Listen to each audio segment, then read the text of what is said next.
Olá, muito boa tarde para você de casa, boa tarde para você de toda a nossa região.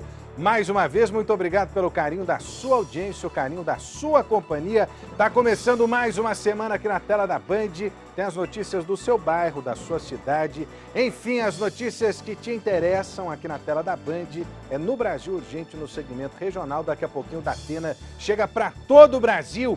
Hoje é um dia muito importante, uma segunda-feira, dia 11 de março de 2013. Porque começou em Guarulhos, na Grande São Paulo, o julgamento de Misael Bispo dos Santos. O Misael acusado de ser o mandante da morte da Mércia Nakashima.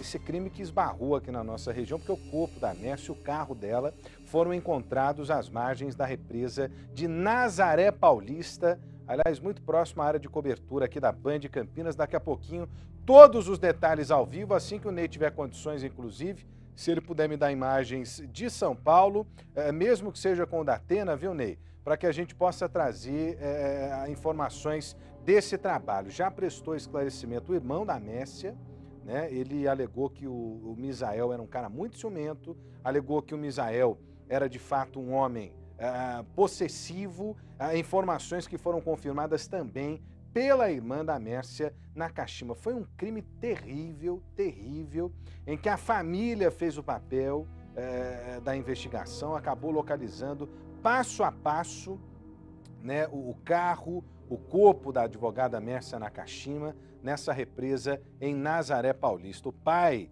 da Mércia Nakashima e o irmão pessoalmente fizeram buscas a pé, de carro, no meio do mato, para tentar ajudar na elucidação do caso. De forma inédita, esse julgamento está sendo transmitido para todo o Brasil em um pool de transmissão de televisões direto de Guarulhos, na Grande São Paulo. Daqui a pouquinho nós vamos trazer mais detalhes ao vivo para você aqui na tela da Band.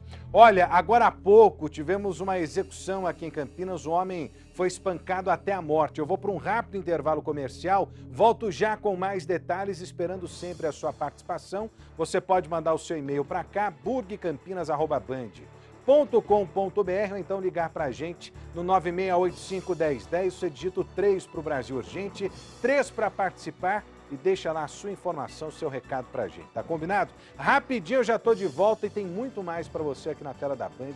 Não saia daí porque eu tô te esperando.